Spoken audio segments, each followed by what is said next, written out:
TikTok.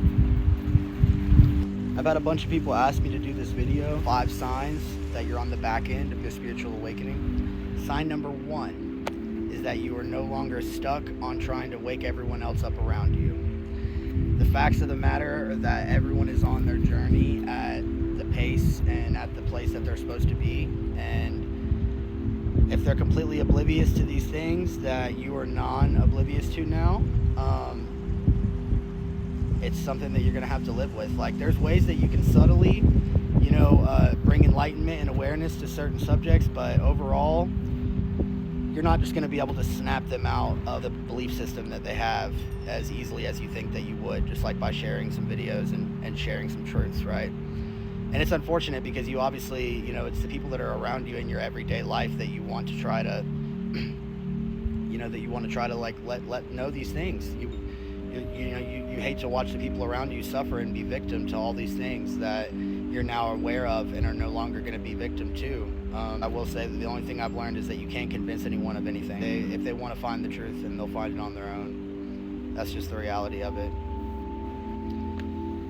Because I know every time I want to find the truth about something, I figure it out. I mean, I've got all the answers right here in my pocket, so I don't know why I would need to go anywhere else but there, right? Sign number 2, your emotional reactions don't completely fuel everything that you do. Like, you're not going to get a emotional response like you would from me in specific. I guess we'll use me as an example.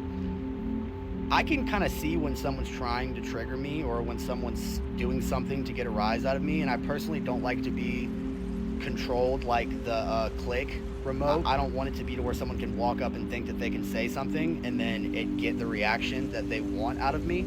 So I typically can spot that, and I don't give them the reaction that they're looking for. You could use the example of getting cut off in traffic. That's always one of my favorite ones.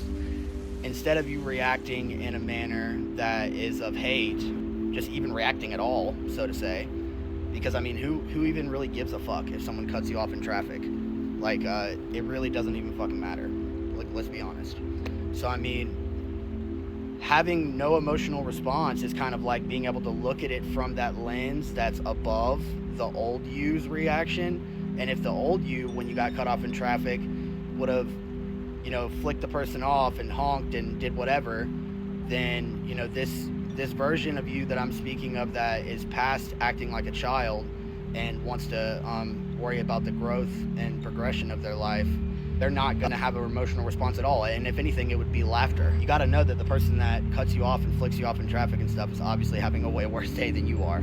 So, I mean, to me, I think it's kind of funny that people take stuff like that seriously, 1, and then 2, have misallotted their day's time frame to the point where they're trying to, like, cut people off and honk at them in traffic. I mean, it's just like, whatever. Sign number 3 would be that you stopped collecting identities and labels. I just cannot stand labels. So the less you label yourself, the better.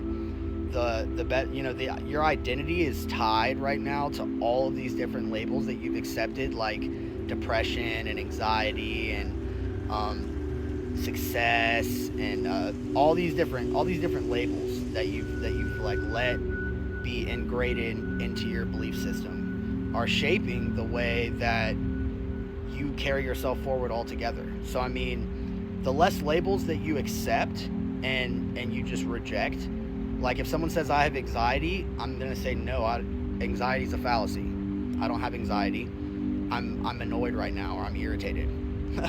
It's that simple. But there's just so many ways that anxiety could get taken out of context. A lot of people blame anxiety on certain actions that they to shrug the accountability because it was their anxiety that was the problem, right? The more labels that you take with your, and you adopt into your identity, the more masks you're having to wear, like throughout this life. I think that the real work is when you look inwards and figure out what you really want and who you really are, not about, what your mom wanted or what you thought that you may even have thought you wanted something and it not be what you wanted.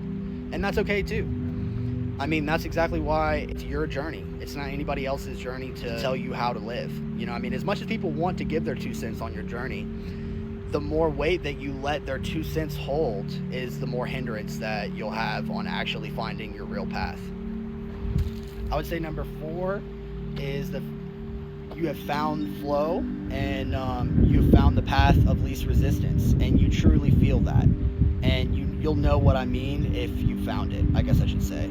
The path of least resistance is a sacrifice and faith in the universe that you can read your energetic state and the ones around you and the environment, and you know what drains you, what you'll tolerate, what you won't tolerate, and you know kind of how to niche yourself into scenarios, whether it be career-wise or relationship-wise or whatever, that are going to be fulfilling and, you know, work out in a way that when you're acting on all these other things like lust or desire or attraction, you're not really on the path of least resistance, because you're being directly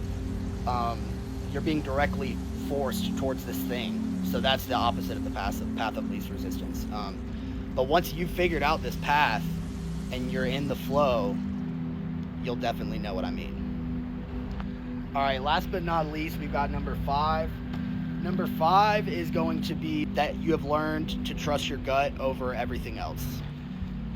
You're always supposed to trust your gut over everybody else or everything else, any opinion, any logic, anything. And I think I might do a part 2 on this video, even though it took me 10 whole minutes to do the part 1.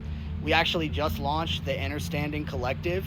We talk about all the different things that I just went over and more. It's really easy to be able to interact with another person and share your journey and get some insight from them on theirs. I feel that there's a huge part of growth that's slept on in the spiritual journey altogether, because there's just a lack of community and structured insight from the community, you know. So that's why I created the Innerstanding collective, and I would love to see all of you in there. And if you made it this far, shout out.